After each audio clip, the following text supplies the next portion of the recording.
Aujourd'hui, à notre topo écolo, avec ma collègue Pascale Malenfant, on va vous montrer comment vivre un Noël plus écologique du début à la fin de vos festivités. Vous allez voir, c'est très simple, c'est peu coûteux et c'est surtout très emballant. On peut peut-être commencer par parler des invitations. Oui, ou les souhaits qu'on envoie des fois dans le temps des fêtes. Il y a les nouvelles technologies qui nous offrent des options qu'on n'avait pas avant. Là. On peut envoyer des courriels ou des cartes virtuelles. Et c'est aucunement polluant, c'est ce qu'il y a de beau là-dedans, oui. Mais bon, comme c'est pas tout le monde qui va sur Internet, on peut avoir envie quand même d'en envoyer par la poste comme on faisait traditionnellement. Ouais. On peut, pour éviter de faire davantage de déchets, choisir des cartes qui se recyclent. On peut faire une petite session de bricolage. J'ai un petit exemple ici. C'est tout simple, là, mais c'est vraiment pour montrer qu'on peut le faire chez soi. On peut peut-être en profiter pour faire ça avec les enfants. C'est ça. Si on achète, on peut en profiter pour encourager les artistes locaux, peut-être.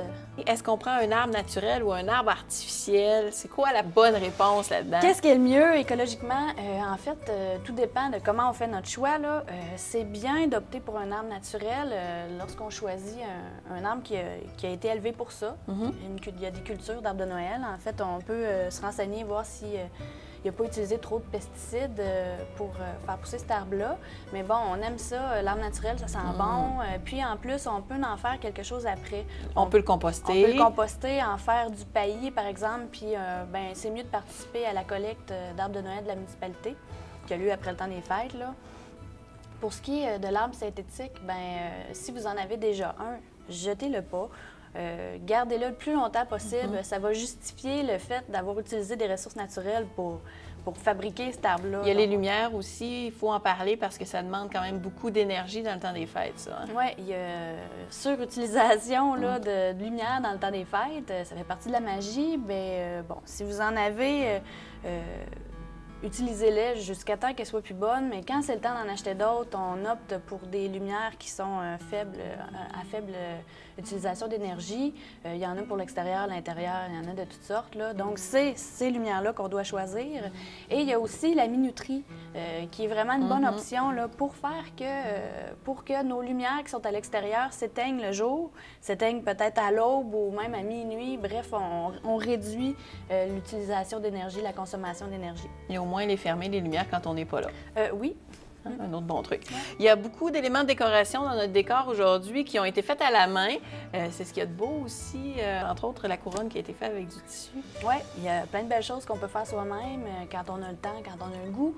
On peut utiliser des choses qu'on a à la maison, leur donner une deuxième vie, donc réutiliser, recycler.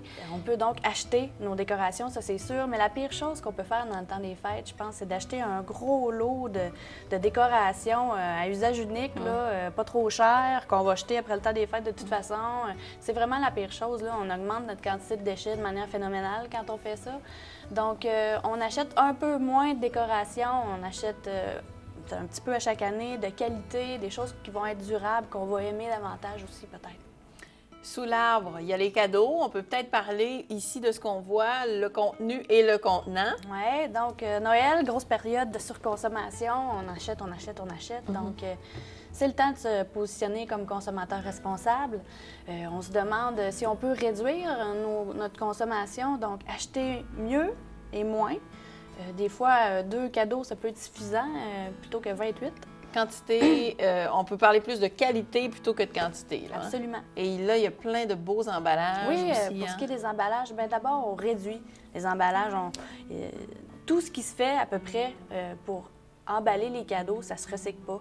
Les choux, les rubans, le papier collant. Pas de bac bleu. Non, c'est ça, ça va pas dans le bac bleu. Donc, on évite ça ou sinon, on les recycle. Là. Il y a plein de monde qui réutilise l'année d'après. Ça, c'est très bien. Parce que l'important, quand on a quelque chose qui se recycle pas ou qui crée un déchet, du moins, c'est de l'utiliser le plus longtemps possible. Il y a d'autres solutions, d'autres alternatives aussi. On peut emballer, par exemple, un cadeau comme ça avec du tissu. C'est très joli. Ça se fait très bien. En plus, le tissu, c'est pas un déchet. Ça se réutilise, ça se recycle aussi.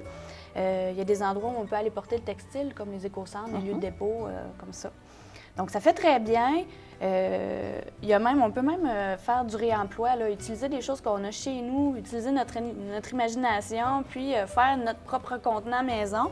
On a l'exemple d'une petite tortue ici qui a été faite exprès pour emballer un présent, puis ça fait très bien. Et rapidement, Pascal, quand on parle du repas, parce que c'est un thème qu'on n'a pas abordé encore, il y a beaucoup de gens qui vont dire je ne veux pas perdre de temps à faire la vaisselle, je vais acheter de la vaisselle jetable. Bien, c'est sûr que c'est pas un super bon choix du point de vue écologique. Là. Tout ce qui est usage unique, on le sait, c'est des déchets. Donc, on tente d'éviter ça. La meilleure option, c'est vraiment d'utiliser notre vaisselle lavable, puis on se fait une corvée ensemble à la fin du repas et ça fait très bien. Sinon, si on y tient absolument, bien, on peut opter pour une vaisselle qui est compostable. Oui. C'est pas plus cher. Puis, s'il y a quelqu'un dans la famille qui fait déjà du compostage ou s'il y a la collecte à 3 voies dans votre ville, bien, on peut tout simplement se débarrasser des matières, des restes de table puis de la vaisselle en même temps, puis on n'a créé aucun déchet. La période des fêtes est la période de l'année où il y a le plus de surconsommation. Donc, vous avez maintenant en main tous les outils nécessaires pour faire de vos prochains Noël blancs de vrais Noël verts.